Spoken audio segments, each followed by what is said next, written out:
The Premature Burial. By Edgar Allan Poe.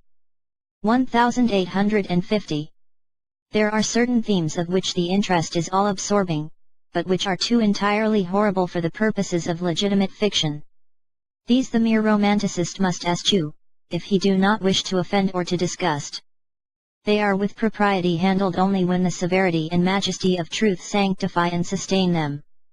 We thrill, for example, with the most intense of pleasurable pain over the accounts of the passage of the Bersina, of the earthquake at Lisbon, of the plague at London, of the massacre of St. Bartholomew, or of the stifling of the 123 prisoners in the Black Hole at Calcutta. But in these accounts it is the fact, it is the reality, it is the history which excites. As inventions, we should regard them with simple abhorrence.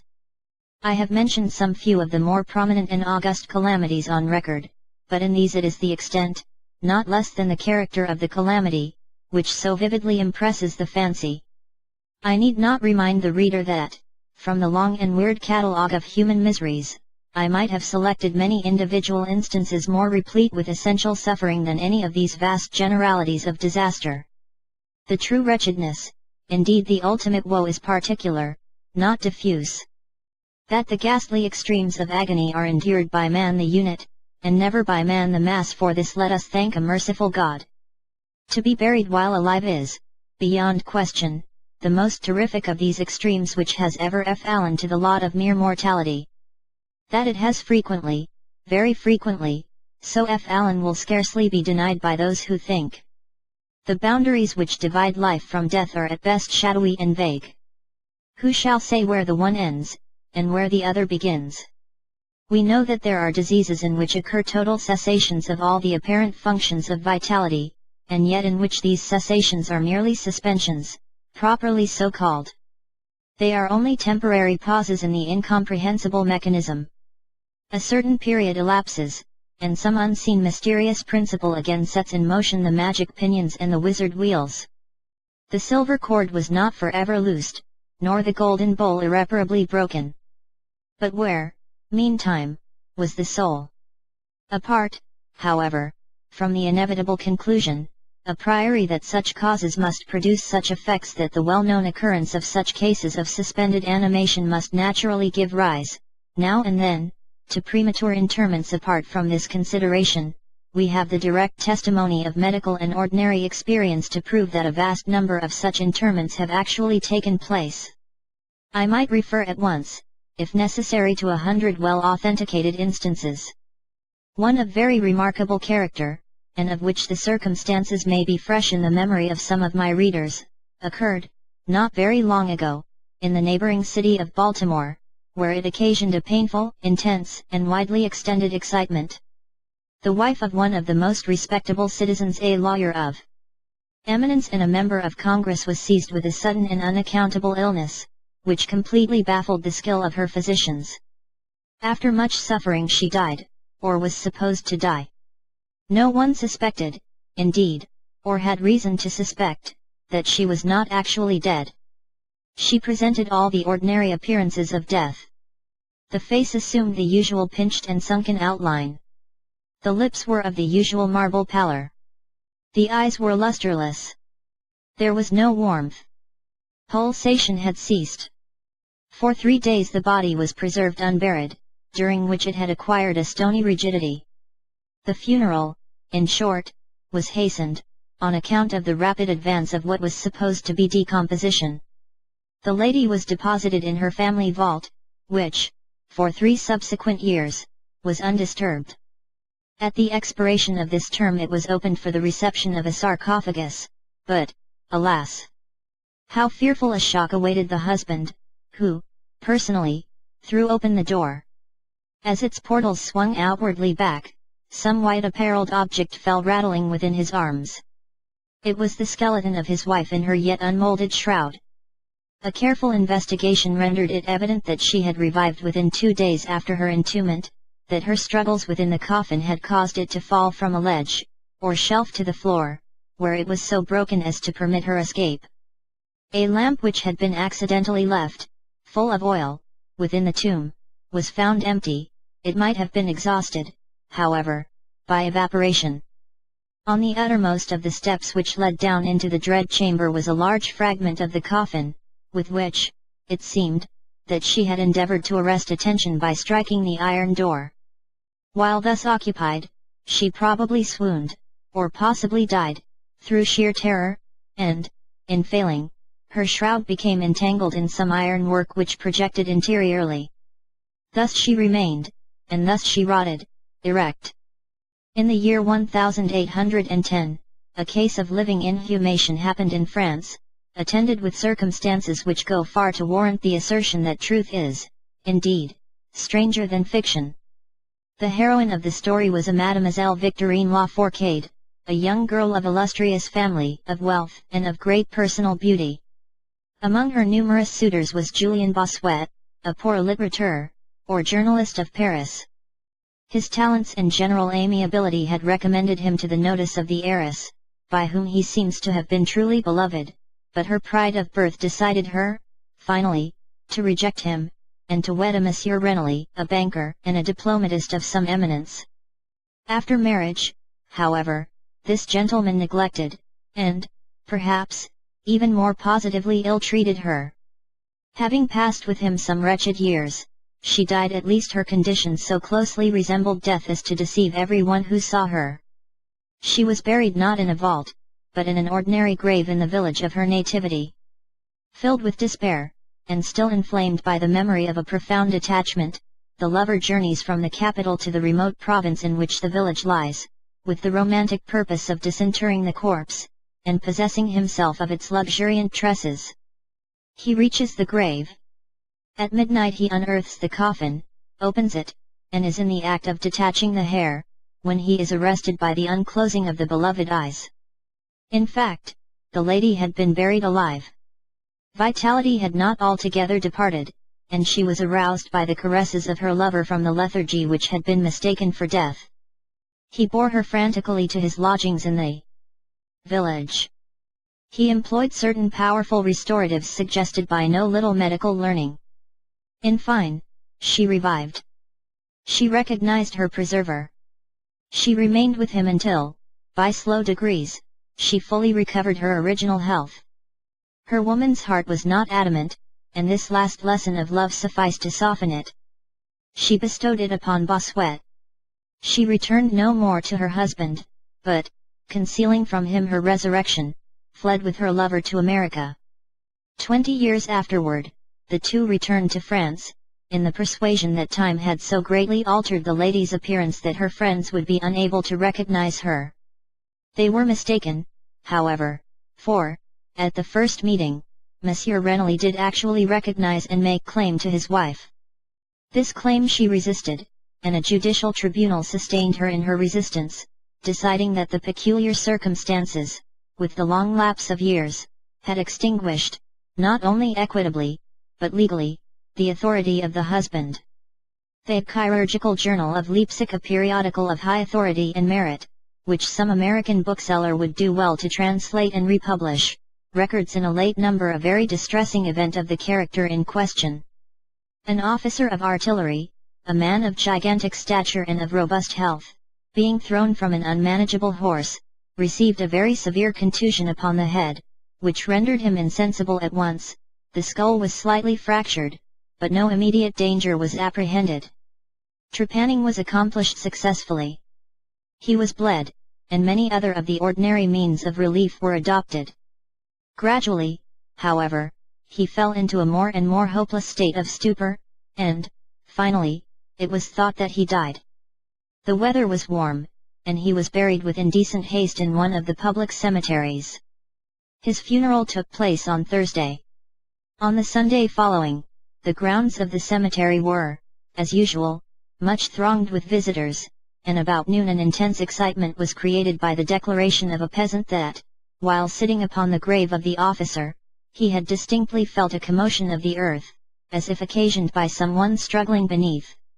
At first little attention was paid to the man's asseveration, but his evident terror, and the dogged obstinacy with which he persisted in his story, had at length their natural effect upon the crowd. Spades were hurriedly procured, and the grave, which was shamefully shallow, was in a few minutes so far thrown open that the head of its occupant appeared. He was then seemingly dead, but he sat nearly erect within his coffin, the lid of which, in his furious struggles, he had partially uplifted. He was forthwith conveyed to the nearest hospital, and there pronounced to be still living, although in an asphytic condition. After some hours he revived, recognized individuals of his acquaintance, and, in broken sentences spoke of his agonies in the grave. From what he related, it was clear that he must have been conscious of life for more than an hour, while inhumed, before lapsing into insensibility. The grave was carelessly and loosely filled with an exceedingly porous soil, and thus some air was necessarily admitted. He heard the footsteps of the crowd overhead, and endeavored to make himself heard in turn. It was the tumult within the grounds of the cemetery, he said, which appeared to awaken him from a deep sleep, but no sooner was he awake than he became fully aware of the awful horrors of his position. This patient, it is recorded, was doing well and seemed to be in a fair way of ultimate recovery, but fell a victim to the quackeries of medical experiment.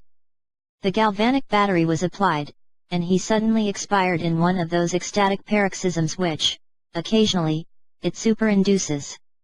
The mention of the galvanic battery, nevertheless, recalls to my memory a well-known and very extraordinary case in point, where its action proved the means of restoring to animation a young attorney of London, who had been interred for 2 days. This occurred in 1831, and created, at the time, a very profound sensation wherever it was made the subject of converse. The patient, Mr. Edward Stapleton, had died, apparently of typhus fever, accompanied with some anomalous symptoms which had excited the curiosity of his medical attendants. Upon his seeming decease, his friends were requested to sanction a post-mortem examination, but declined to permit it. As often happens, when such refusals are made, the practitioners resolved to disinter the body and dissect it at leisure, in private. Arrangements were easily effected with some of the numerous corps of body snatchers, with which London abounds, and, upon the 3rd night after the funeral, the supposed corpse was unearthed from a grave 8 feet deep, and deposited in the opening chamber of one of the private hospitals. An incision of some extent had been actually made in the abdomen, when the fresh and undecayed appearance of the subject suggested an application of the battery. One experiment succeeded another, and the customary effects supervened, with nothing to characterize them in any respect, except, upon 1 or 2 occasions, a more than ordinary degree of lifelikeness in the convulsive action. It grew late. The day was about to dawn, and it was thought expedient, at length, to proceed at once to the dissection. A student, however, was especially desirous of testing a theory of his own, and insisted upon applying the battery to one of the pectoral muscles. A rough gash was made, and a wire hastily brought in contact, when the patient, with a hurried but quite unconvulsive movement, arose from the table, stepped into the middle of the floor, gazed about him uneasily for a few seconds, and then spoke. What he said was unintelligible, but words were uttered, the syllabification was distinct. Having spoken, he fell heavily to the floor. For some moments all were paralyzed with awe, but the urgency of the case soon restored them their presence of mind. It was seen that Mr. Stapleton was alive, although in a swoon.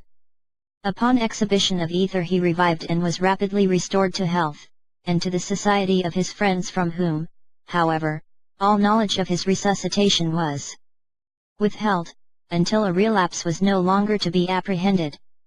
Their wonder, their rapturous astonishment may be conceived. The most thrilling peculiarity of this incident, nevertheless, is involved in what Mr. S. himself asserts. He declares that at no period was he altogether insensible, that, dully and confusedly, he was aware of everything which happened to him, from the moment in which he was pronounced dead by his physicians, to that in which he fell swooning to the floor of the hospital. "I am alive," were the uncomprehended words which, upon recognizing the locality of the dissecting room, he had endeavored, in his extremity, to utter. It were an easy matter to multiply such histories as these, but I forbear, for, indeed, we have no need of such to establish the fact that premature interments occur. When we reflect how very rarely, from the nature of the case, we have it in our power to detect them, we must admit that they may frequently occur without our cognizance. Scarcely, in truth, is a graveyard ever encroached upon, for any purpose, to any great extent, that skeletons are not found in postures which suggest the most fearful of suspicions. Fearful indeed the suspicion, but more fearful the doom. It may be asserted, without hesitation, that no event is so terribly well adapted to inspire the supremeness of bodily and of mental distress, as is burial before death. The unendurable oppression of the lungs, the stifling fumes from the damp earth, the clinging to the death garments, the rigid embrace of the narrow house, the blackness of the absolute night, the silence like a sea that overwhelms, the unseen but palpable presence of the conqueror worm, these things, with the thoughts of the air and grass above, with memory of dear friends who would fly to save us if but informed of our fate, and with consciousness that of this fate they can never be informed, that our hopeless portion is that of the really dead, these considerations, I say, carry into the heart, which still palpitates, a degree of appalling and intolerable horror from which the most daring imagination must recoil. We know of nothing so agonizing upon earth, we can dream of nothing half so hideous in the realms of the nethermost hell. And thus all narratives upon this topic have an interest profound, an interest, nevertheless, which, through the sacred awe of the topic itself, very properly and very peculiarly depends upon our conviction of the truth of the matter narrated. What I have now to tell is of my own actual knowledge, of my own positive and personal experience. For several years I had been subject to attacks of the singular disorder which physicians have agreed to term catalepsy, in default of a more definitive title. Although both the immediate and the predisposing causes, and even the actual diagnosis, of this disease are still mysterious, its obvious and apparent character is sufficiently well understood. Its variations seem to be chiefly of degree. Sometimes the patient lies, for a day only, or even for a shorter period, in a species of exaggerated lethargy. He is senseless and externally motionless, but the pulsation of the heart is still faintly perceptible, some traces of warmth remain, a slight color lingers within the center of the cheek, and, upon application of a mirror to the lips, we can detect a torpid, unequal, and vacillating action of the lungs. Then again the duration of the trance is for weeks, even for months, while the closest scrutiny, and the most rigorous medical tests, fail to establish any material distinction between the state of the sufferer and what we conceive of absolute death. Very usually he is saved from premature interment solely by the knowledge of his friends that he has been previously subject to catalepsy, by the consequent suspicion excited, and, above all, by the non-appearance of decay. The advances of the malady are, luckily, gradual. The first manifestations, although marked, are unequivocal. The fits grow successively more and more distinctive, and endure each for a longer term than the preceding. In this lies the principal security from inhumation. The unfortunate whose first attack should be of the extreme character which is occasionally seen, would almost inevitably be consigned alive to the tomb. My own case differed in no important particular from those mentioned in medical books. Sometimes, without any apparent cause, I sank, little by little, into a condition of hemi-syncope, or half-swoon, and, in this condition, without pain, without ability to stir, or, strictly speaking, to think, but with a dull lethargic consciousness of life and of the presence of those who surrounded my bed, I remained, until the crisis of the disease restored me, suddenly, to perfect sensation. At other times I was quickly and impetuously smitten. I grew sick, and numb, and chilly, and dizzy, and so fell prostrate at once. Then, for weeks, all was void, and black, and silent, and nothing became the universe. Total annihilation could be no more.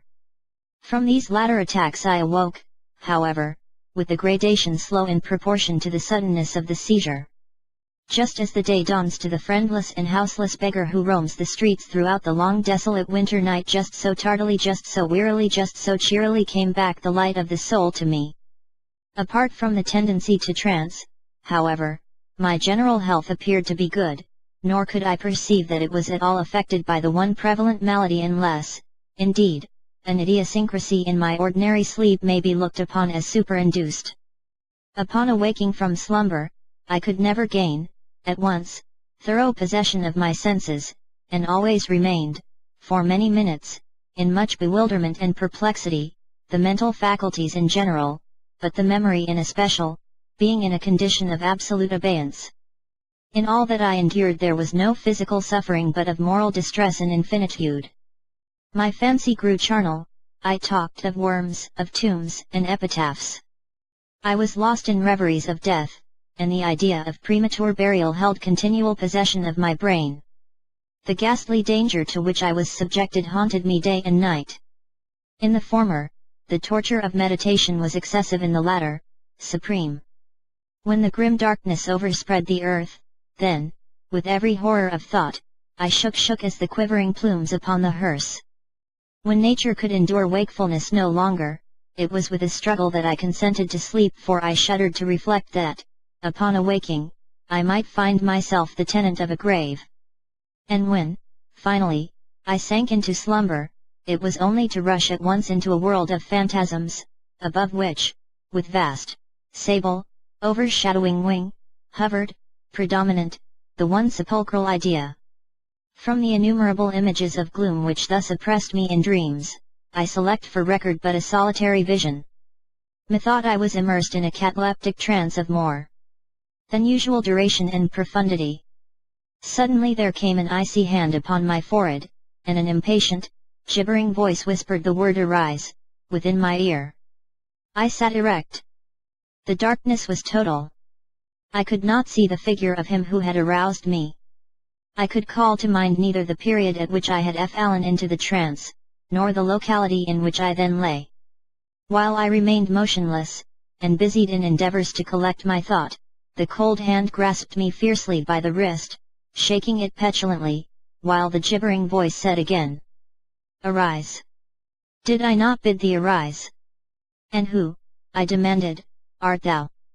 "I have no name in the regions which I inhabit," replied the voice, mournfully. "I was mortal, but am fiend. I was merciless, but am pitiful. Thou dost feel that I shudder, my teeth chatter as I speak, yet it is not with the chilliness of the night without end. But this hideousness is insufferable. How canst thou tranquilly sleep? I cannot rest for the cry of these great agonies. These sights are more than I can bear. Get thee up. Come with me into the outer night, and let me unfold to thee the graves. Is not this a spectacle of woe? Behold!" I looked, and the unseen figure, which still grasped me by the wrist, had caused to be thrown open the graves of all mankind, and from each issued the faint phosphoric radiance of decay, so that I could see into the innermost recesses, and there view the shrouded bodies in their sad and solemn slumbers with the worm. But alas! The real sleepers were fewer, by many millions, than those who slumbered not at all, and there was a feeble struggling, and there was a general sad unrest, and from out the depths of the countless pits there came a melancholy rustling from the garments of the buried. And of those who seemed tranquilly to repose, I saw that a vast number had changed, in a greater or less degree, the rigid and uneasy position in which they had originally been entombed. And the voice again said to me as I gazed, "Is it not, oh? Is it not a pitiful sight?" But, before I could find words to reply, the figure had ceased to grasp my wrist, the phosphoric lights expired, and the graves were closed with a sudden violence, while from out them arose a tumult of despairing cries, saying again, "Is it not, oh, God, is it not a very pitiful sight?" Fantasies such as these, presenting themselves at night, extended their terrific influence far into my waking hours. My nerves became thoroughly unstrung, and I fell a prey to perpetual horror. I hesitated to ride, or to walk, or to indulge in any exercise that would carry me from home. In fact, I no longer dared trust myself out of the immediate presence of those who were aware of my proneness to catalepsy, lest, falling into one of my usual fits, I should be buried before my real condition could be ascertained. I doubted the care, the fidelity of my dearest friends. I dreaded that, in some trance of more than customary duration, they might be prevailed upon to regard me as irrecoverable. I even went so far as to fear that, as I occasioned much trouble, they might be glad to consider any very protracted attack as sufficient excuse for getting rid of me altogether. It was in vain they endeavored to reassure me by the most solemn promises. I exacted the most sacred oaths, that under no circumstances they would bury me until decomposition had so materially advanced as to render farther preservation impossible. And, even then, my mortal terrors would listen to no reason, would accept no consolation. I entered into a series of elaborate precautions.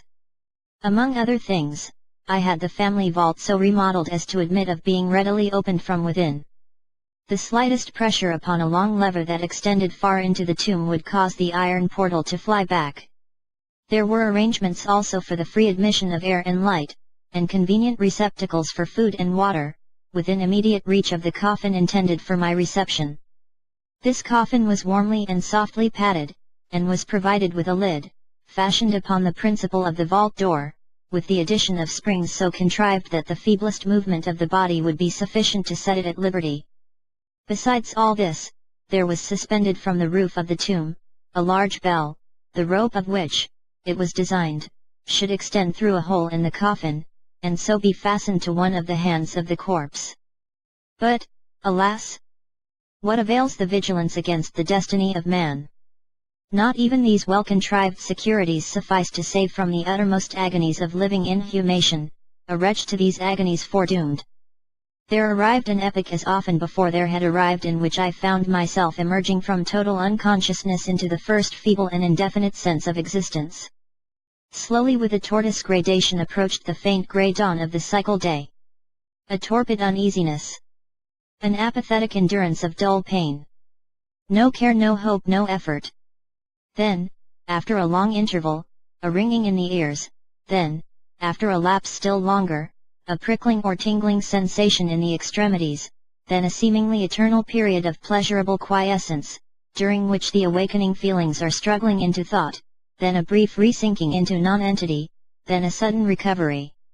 At length the slight quivering of an eyelid, and immediately thereupon, an electric shock of a terror, deadly and indefinite, which sends the blood in torrents from the temples to the heart.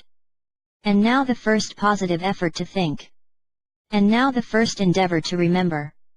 And now a partial and evanescent success.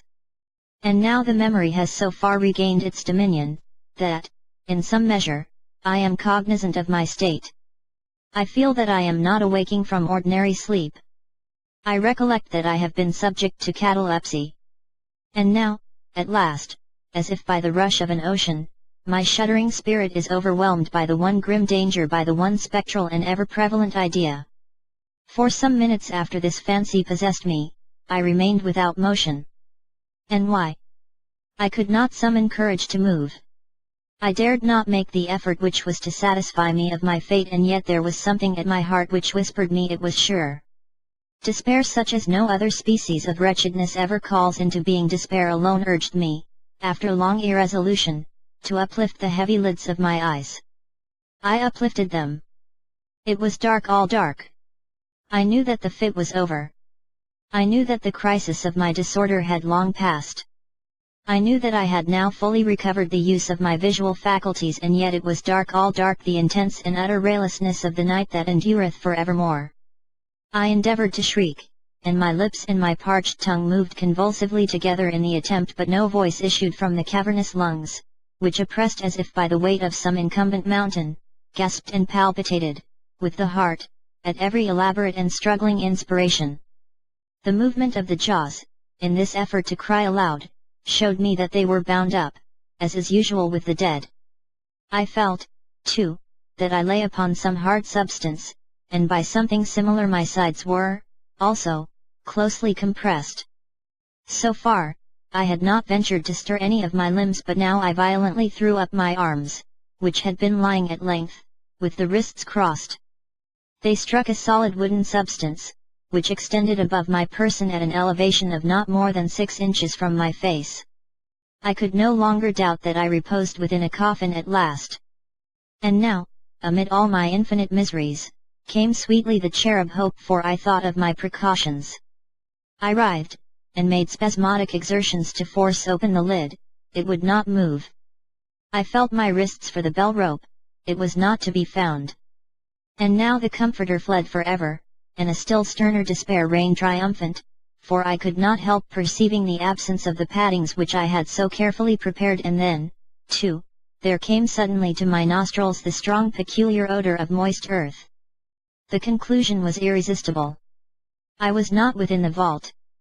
I had fallen into a trance while absent from home, while among strangers, when, or how, I could not remember, and it was they who had buried me as a dog nailed up in some common coffin and thrust deep, deep, and forever, into some ordinary and nameless grave. As this awful conviction forced itself, thus, into the innermost chambers of my soul, I once again struggled to cry aloud. And in this second endeavor I succeeded.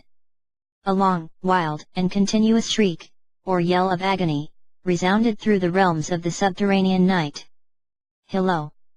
Hello, there," said a gruff voice, in reply. "What the devil's the matter now?" said a second. "Get out o' that," said a third. "What do you mean by yowling in that 'ere kind of style, like a catty mount?" said a fourth, and hereupon I was seized and shaken without ceremony, for several minutes, by a junto of very rough-looking individuals. They did not arouse me from my slumber, for I was wide awake when I screamed, but they restored me to the full possession of my memory. This adventure occurred near Richmond, in Virginia. Accompanied by a friend, I had proceeded, upon a gunning expedition, some miles down the banks of the James River. Night approached, and we were overtaken by a storm. The cabin of a small sloop lying at anchor in the stream, and laden with garden mold, afforded us the only available shelter. We made the best of it, and passed the night on board. I slept in one of the only two berths in the vessel, and the berths of a sloop of 60 or 20 tons need scarcely be described. That which I occupied had no bedding of any kind. Its extreme width was 18 inches. The distance of its bottom from the deck overhead was precisely the same. I found it a matter of exceeding difficulty to squeeze myself in. Nevertheless, I slept soundly, and the whole of my vision, for it was no dream, and no nightmare, arose naturally from the circumstances of my position, from my ordinary bias of thought, and from the difficulty, to which I have alluded, of collecting my senses, and especially of regaining my memory, for a long time after awaking from slumber. The men who shook me were the crew of the sloop, and some laborers engaged to unload it. From the load itself came the earthly smell. The bandage about the jaws was a silk handkerchief in which I had bound up my head, in default of my customary nightcap. The tortures endured, however, were indubitably quite equal for the time, to those of actual sepulture. They were inconceivably hideous, but out of evil proceeded good, for their very excess wrought in my spirit an inevitable revulsion. My soul acquired tone, acquired temper. I went abroad. I took vigorous exercise. I breathed the free air of heaven. I thought upon other subjects than death. I discarded my medical books. Buck and I burned. I read no night thoughts, no fustian about churchyards, no bugaboo tales such as this. In short, I became a new man, and lived a man's life. From that memorable night, I dismissed forever my charnel apprehensions, and with them vanished the cataleptic disorder, of which, perhaps, they had been less the consequence than the cause. There are moments when, even to the sober eye of reason, the world of our sad humanity may assume the semblance of a hell, but the imagination of man is no care this, to explore with impunity its every cavern. Alas! The grim legion of sepulchral terrors cannot be regarded as altogether fanciful, but, like the demons in whose company Afrasiab made his voyage down the Oxus, they must sleep, or they will devour us. They must be suffered to slumber, or we perish. The End.